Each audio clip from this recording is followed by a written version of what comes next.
ডিজিপিয়ে কয় কঠোৰ হ'বলৈ, কিন্তু সান্ধ্য আইন ভংগকাৰী বিজেপি নেতাক ধমক দি নিলম্বিত আৰক্ষী বিষয়া। কোভিড-সৃষ্ট পৰিৱেশৰ বাবে অসমত বলবৎ হৈছে সান্ধ্য আইন। মহানগৰীত বাহাল থকা সান্ধ্য আইন ভংগ কৰি ৰাজপথলৈ ওলাই আহিছিল বিজেপি নেতা প্ৰবীণ বৈশ্য।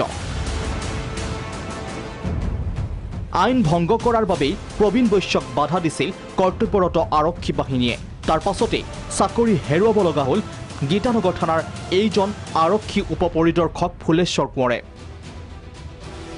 সঁচাকৈ আইন ভংগকাৰী বিজেপি নেতাই কাঢ়িলে নেকি SI ফুলেশ্বৰ কোঁৱৰৰ চাকৰি? কি কয় নিলম্বিত আৰক্ষীগৰাকীয়ে? আকৌ আহিছে 8টা বজাত প্ৰবীণ বৈশ্য আহি সেই জেগাত ঘূৰি আছে। চাইকেল লৈ কোনো কাৰণ নাই, দুপাক তিনিপাক পইণ্টটোতে দুপাক তিনিপাক ঘূৰিছে। এতিয়া CRP ক'লে যে কিয় হোৱা ভাই, কিয় সুবিধা হয় তো আপোনাৰ ঘৰ যাওঁ। তেতিয়া বোলে তেওঁ কৈছে যে আৰে हमको नहीं चिंता है, हम बीजेपी के नेता हूँ, उक्ता लोग हमको रुकता है। এতিয়া CRP লগত তৰ্ক বিতৰ্ক হ'ল। মই আহি পাওঁতে CRP তাৰ আগত কি কৰিছে মই নাজানো। মই আহি পাওঁতে 3টামান গ্ৰুপ মৰা মই দেখা পাইছোঁ। মই মানা কৰিলে ভাই যায় মত মাৰক, মানুহজনক চিনিও পালোঁ। তাৰপৰাতো আৰু পিছদিনাখন ৰাতিপুৱা মাতিলে আমাক, DCP চেণ্ট্ৰেল ছাৰে মাতিলে। ইপিনে আইন উলংঘা কৰাৰ ঘটনা সম্পূৰ্ণৰূপে নৎসাত বিজেপি নেতা প্ৰবীণ বৈশ্যৰ। ঔষধ ক্ৰয়ৰ বাবে ওলাই গৈছিল প্ৰবীণ বৈশ্য।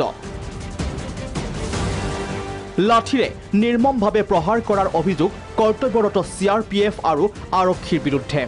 মই মোৰ ঘৰত থকা মোৰ ৰোগীয়া মাতৃ, তেওঁ লিভাৰ চিৰ'চিছ আৰু ছুগাৰত তেওঁ আক্ৰান্ত, তেওঁ ৰোগী হয়। তো তেওঁৰ কাৰণে মই সদায় আপোনাৰ গায়ত্ৰী জুৰু তিনিআলি যিটো গায়ত্ৰী মেডিকেল আছে তাৰ পৰা মই দৰৱ আনিবলৈ যাওঁ। সেই সময়ত সিফালৰ পৰা গোটেই দলটো মোৰ ওচৰলৈ আহে। ওচৰলৈ তাতে দলটোত আছিলে গীতানগৰ থানাৰ SI ফুলেশ্বৰ কোঁৱৰ। ফুলেশ্বৰ কোঁৱৰে কোনো কথা বতৰা নাই, আহি পেলাই মোক বুকুত এটা লাঠ মাৰিছে। বুকুত লাঠ মৰাৰ লগে লগে ফুলেশ্বৰ কোঁৱৰে যেতিয়া প্ৰহাৰ কৰিছে, কৰাৰ লগে লগে এজন CRP, অসমীয়া ভাষী এজন CRP আৰু ট্ৰেফিক পুলিচৰ এজন বিষয় লাঠিৰে মোক অস্ত্ৰ লাঠিৰে মোক মাৰপিট আৰম্ভ কৰিছে। সমান্তৰালকৈ এই ঘটনাই এতিয়া প্ৰতিক্ৰিয়াৰ সৃষ্টি কৰিছে। কেমেৰাত পল্লৱৰ সহযোগত বিতুপন বৰা আৰু গোপাল চিল ৰিপৰ্ট, প্ৰাগ নিউজ।